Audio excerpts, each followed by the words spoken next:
你是不是也觉得法国酒这玩意儿特复杂，甚至有点装？往酒桌上一坐，人给你倒一杯，你咂摸半天，想说点啥吧？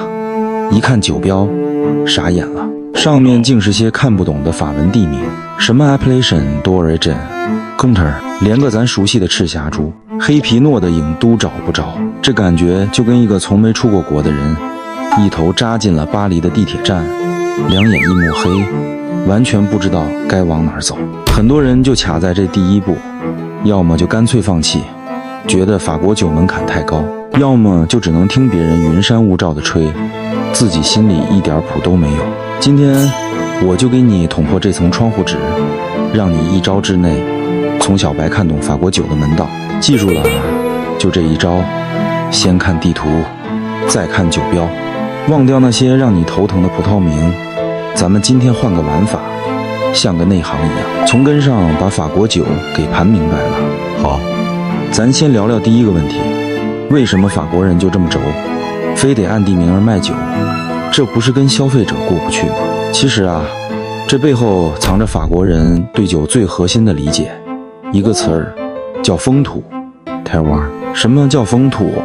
说白了就是一方水土养一方酒。法国人觉着决定一瓶酒最终味道的不是葡萄品种这个基因，而是它生长的那片土地，包括那儿的土壤、气候、光照、坡度，甚至是空气里闻不见的微生物。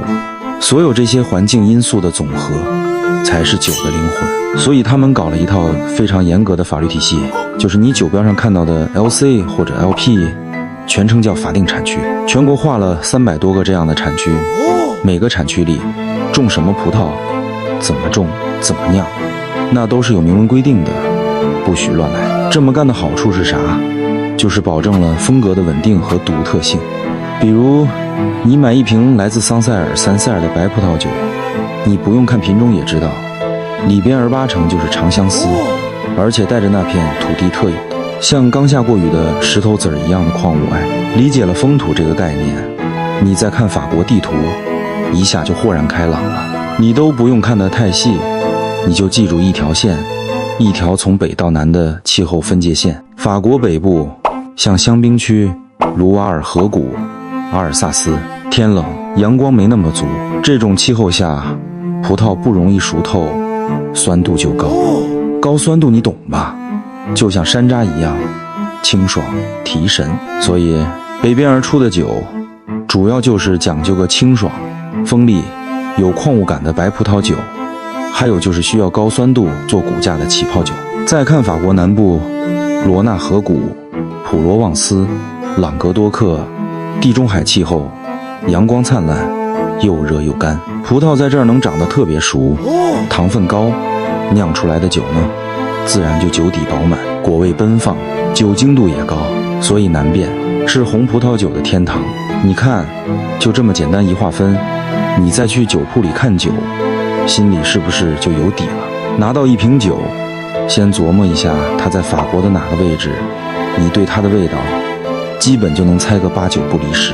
这感觉就跟你去饭店一样，你去沈阳点菜和在广州点，那菜单能一样吗？一方水土养一方人，也养一方酒。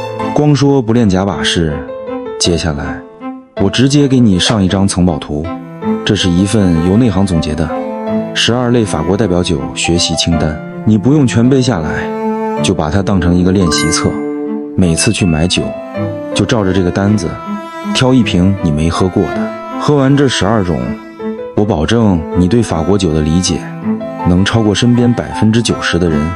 咱从南往北说，第一站，温暖的南方，红葡萄酒的大本营。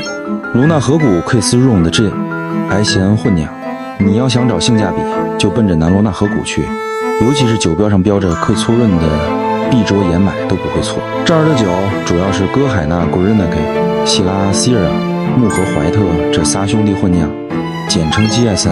歌海纳带来甜美的红色水果味儿，希拉撑起骨架和香料感，穆和怀特在添上一笔野性的气息，口感温暖多汁，特别适合配点烤肉。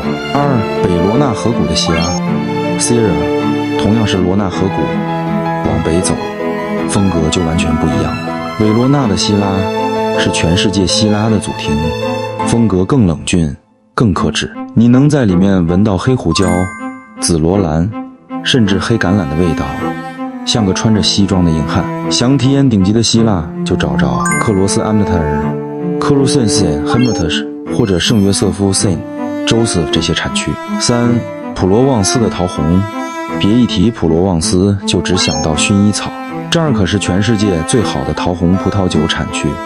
好的普罗旺斯桃红颜色是那种淡淡的三文鱼粉，喝起来干净清爽，带着点红梅和柑橘的香气，简直是夏天和任何餐桌的绝配。第二站，中西部调配大师的杰作。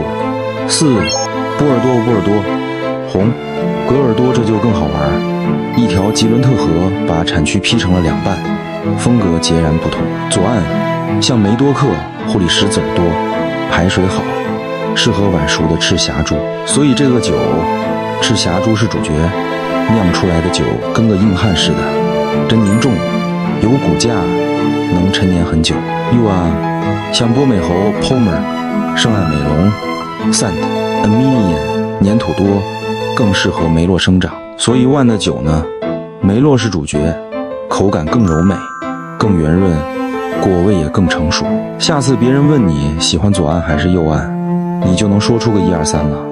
第3站，优雅的东部，风土的极致表达。5.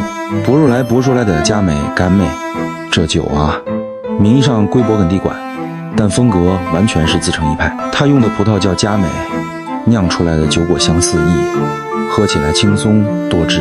这酒以前在勃艮第还被人瞧不上，结果换个地方反倒成了绝。你说这事儿是不是跟人一样，找对平台太重要了。你要想喝点好的博若莱，就别买最便宜的大曲级，直接找那10个村庄级 Crus， 品质完全不一样。6. 勃艮第红 Bourgogne Rouge 的黑皮诺皮诺瓦尔，这可是黑皮诺的老家，全世界最贵的酒大部分都出在这儿。勃艮第的黑皮诺跟南法那些热情奔放的红酒不一样，它讲究的是个优雅、细腻、复杂。你能在里面闻到樱桃、蔓越莓的果香，还混着泥土、蘑菇、落叶这些特别微妙的气息。入门的话，先从大曲级的 Bourgogne Rouge 开始尝试，感受一下那种独特的风土气息。7. 勃艮第白、勃艮第的霞多丽 Chardonnay。如果说勃艮第红是国王，那勃艮第白就是王后。这儿的霞多丽是全世界的范本，既有像夏布利那样完全不过橡木桶，纯净婉像一道闪电的风格，也有像穆尔索那样经过橡木桶陈酿，变得圆润饱满，带着奶油和烤面包香气的复杂风格。第4站，清爽的北部，高酸度爱好者的天堂。8. 卢瓦尔河谷的伍弗雷 Vouvray， 这里的明星品种是白诗南 Chenin Blanc， 一个多面手，从干型、半干到甜型，从不起泡的静止酒到起泡酒，它都能做，而且品质都非常高。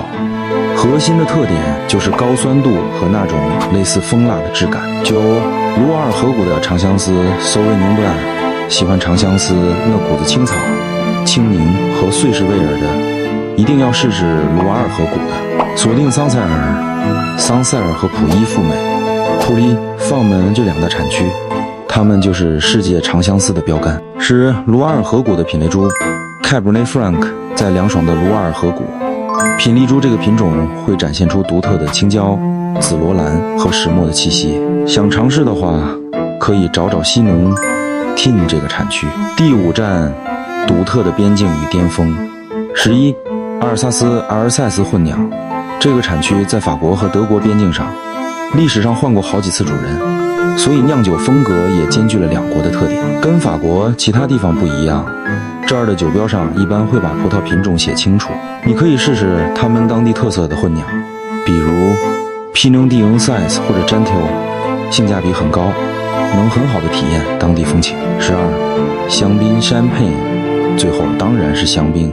在那么冷的地方，法国人硬是把黑皮诺、霞多丽和莫尼耶皮诺这3个葡萄变成了世界上最著名的起泡酒。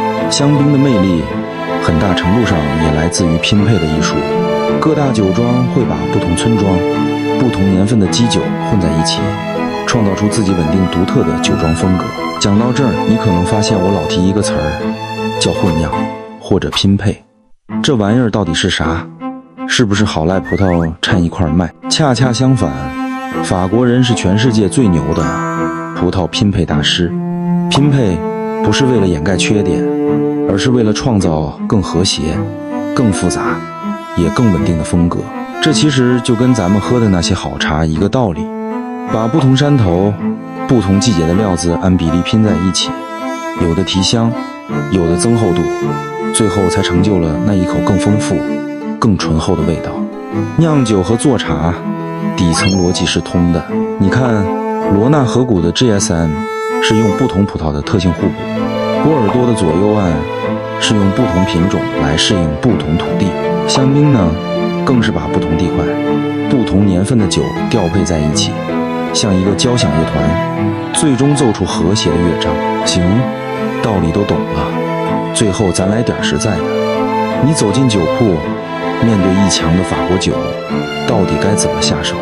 我给你个3步法，保证管用。第一步，找位置，看到酒标上有 appellation、counter 这些字，别慌，立刻在脑子里把它扔回法国地图，判断一下它大概在南边还是北边。第二步，猜风格，南边儿的大概率是饱满、果味成熟的红酒，北边儿的清爽的白酒、起泡酒或者优雅的红酒可能性更大。第3步，落到清单，优先从我给你的那12种代表酒里挑一支你没喝过的，喝完用手机记下你的感受，酸度高不高，酒体沉不沉，果味儿怎么样。等你积累了10来个这样的样本，你自己的那张法国酒心智地图就建立起来了。你看，就这么几招，是不是一下就感觉法国酒没那么玄乎了？所以说，喝懂法国酒不是让你去死记硬背那300多个地名字儿，而是让你学会一种思考方式，从大局着眼，从风土入手，把每一瓶酒都看作是那片土地写给你的一首诗。当你能喝出勃艮第的泥土、卢瓦尔河的青草、罗纳河谷的阳光时，你就真正推开了那扇大门。我是老郭，有时候爱自己喝点，解压放松，想点事儿。如果你也喜欢，记得找我。